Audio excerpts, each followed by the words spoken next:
Hoje nós conheceremos um novo tipo de texto, a fala em situação pública.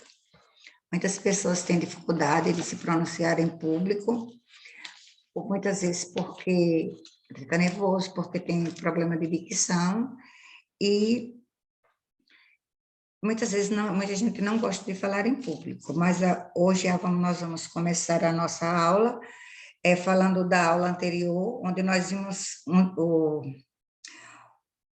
para que a gente possa guardar bem as informações que foram passadas na aula passada, nós vamos falar da âncora Natália Assis, que estava apresentando um programa de TV, ou seja, um telejornal, gravado num estúdio. Ela estava ao vivo, enquanto ela colocava no ar notícias gravadas, como era no caso de Viviane, que pôde editar as notícias com antecedência para depois ser colocada no ar.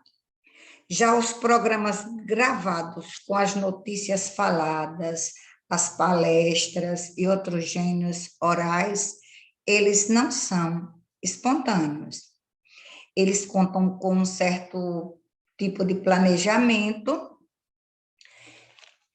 porque são situações de fala pública, vai chegar até muita gente. Então, nós vamos agora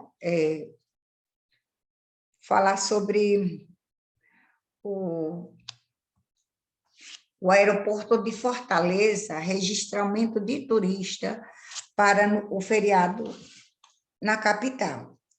E aí nós vemos que existe a repórter no estúdio, Thais Lopes, e ela vai falar, ela vai dizer essa frase: vamos falar de turismo agora? Olha, muitas pessoas devem vir a Fortaleza nos próximos dias para curtir o feriadão.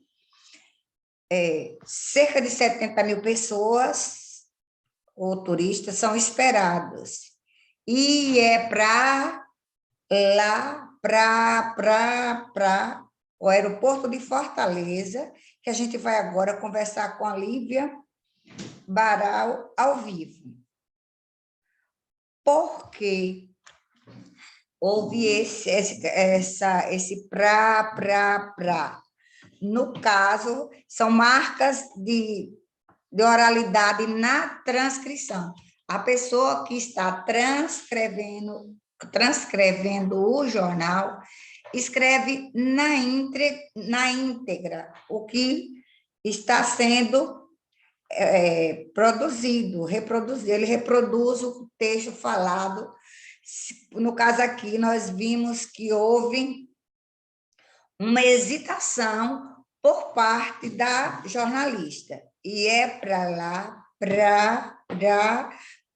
o aeroporto de Fortaleza, que a gente vai conversar com a Lívia ao vivo, Lívia Baral, ao vivo.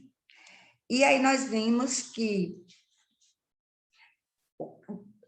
ao ler, você vai ver, essa é a questão 1, e você vai perceber que quem está ao vivo é Thais Lopes.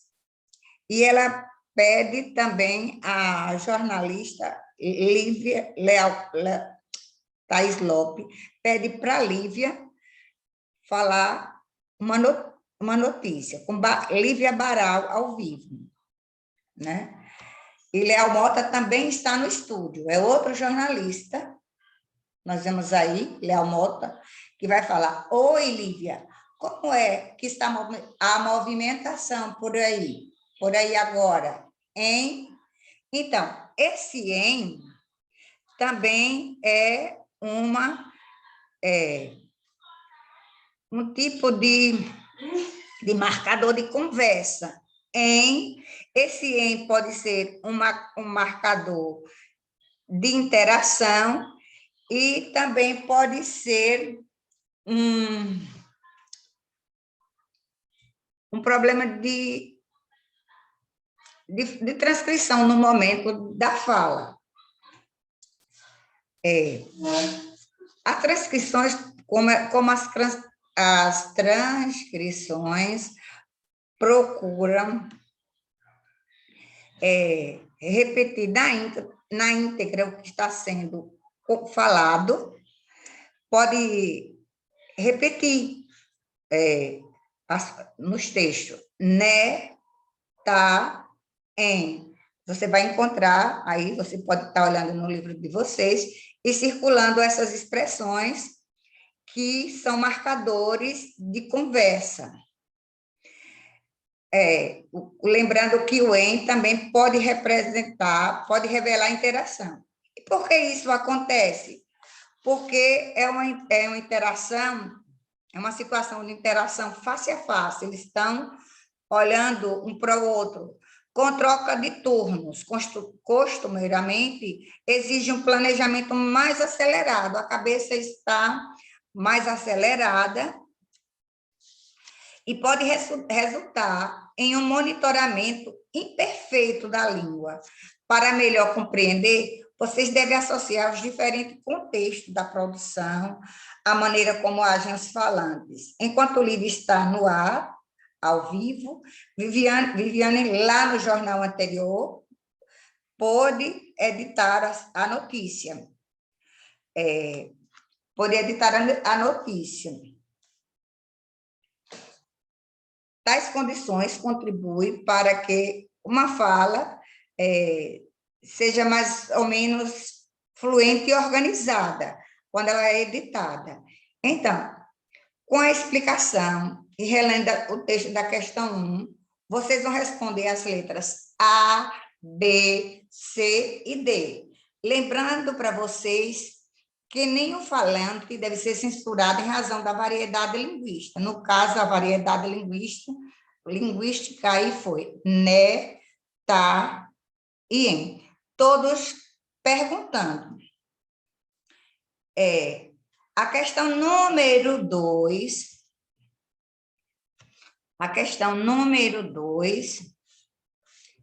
vem falar, dentro da questão número 1, temos as letras A, B, C e D que vocês vão responder. A jornalista avisa que irão conversar ao vivo, né, com o repórter que está no aeroporto, e o jornalista a cumprimenta e pergunta como está o movimento no local. Então, dá a ideia, novamente, que desde a última vez, quando falaram novamente, no texto, diz que, novamente, eles estão se falando. E como eu disse para vocês, a notícia sobre o terremoto, que a gente viu lá no texto anterior, não foi produzida ao vivo. Nós vimos que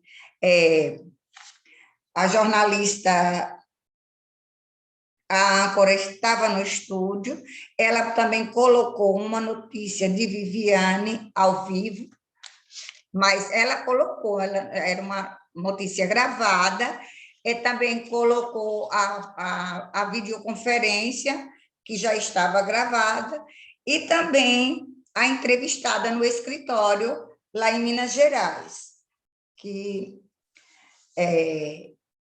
era a Mariana Andrade, lá que a jornalista foi até ela e fez a entrevista, e depois essa entrevista foi colocada no ar. Então, agora na segunda questão, tem a transcrição de um texto do professor Gabriel Perissé. O que esse Gabriel Perissé, ele é um professor, ele é um palestrante, tradutor, e que apresenta aqui no texto do nosso livro, ele apresenta uma pergunta de um roteirista chamado Jean-Claude Carrière, a Olive Sacks, que também é escritor, só que esse Olive Sacks, além dele ser escritor, ele é neurologista. Então, o neurologista, ele estuda muito a questão da cabeça, do pensar, do agir também, né? O neuro, ele trata praticamente da cabeça. E ele pergunta assim: Jean-Claude Carrière pergunta, quem está apresentando essa entrevista é o professor Gabriel Perissé, e ele pergunta, como definir uma pessoa normal? Jean-Claude pergunta a Olive Sacks. Como definir uma pessoa normal? E ele responde, a que souber contar sua própria história. Então, a sua própria história.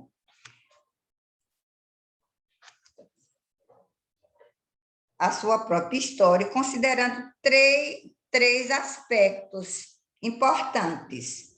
O primeiro, a memória. Eu já falei que o neurologista cuida da cabeça, né? A memória. O que é a memória? É saber de onde viemos, é saber do nosso passado, como tudo começou. Isso é muito importante para todo e qualquer ser humano. O segundo aspecto é a nossa identidade. O segundo aspecto, falar da nossa personalidade. Quem sou eu?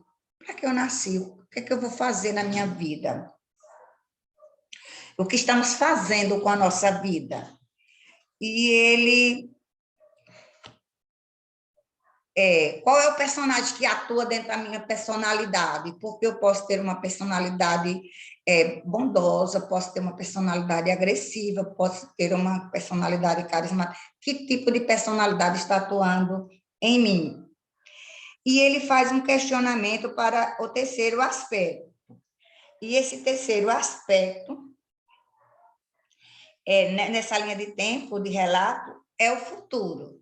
É o nosso projeto de viver, né? Nosso projeto de vida, que pode ser organizado, porque sem expectativas de futuro a gente não vive bem. Então, é necessário que nós temos uma expectativa em relação à nossa vida. A gente deve projetar a nossa vida para que possamos viver bem até o projeto morte. Todo mundo nasce e sabe que vai morrer. É o final da nossa história enquanto ser humano. Então, o que é que eu vou pedir para vocês? Quando eu explico esses textos, eu mostro aqui no primeiro aspecto, do aspecto a memória, de onde eu vim. No segundo, a identidade. Quem sou eu? Na figurinha do livro de vocês aí tem uma plaquinha com alguém se perguntando. E na terceira, e o futuro? O projeto de vida e a morte. Então, para onde eu vou?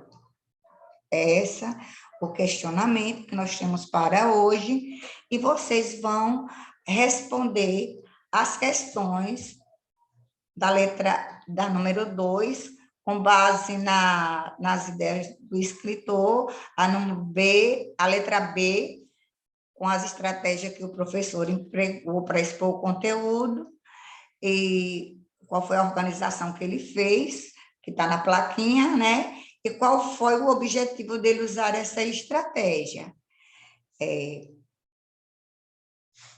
Está muito claro que nós podemos estar assistindo todos os vídeos até o final. Todas as vezes que eu fizer uma aula, eu vou pedir, assistam os vídeos até o final. Porque quando vocês mandam as perguntas, eu vou lá ver o tempo que vocês entraram, se deu tempo a assistir os vídeos. E muitas vezes tem 5 minutos, o vídeo tem 15, 17, 20 minutos, se vocês em 5 minutos já estão me perguntando. Então, eu desejo que vocês façam uma boa leitura do texto, que vocês ouçam com atenção as explicações e que possam responder às atividades. No caso de dúvida, entre em contato comigo. Até mais, até a próxima aula.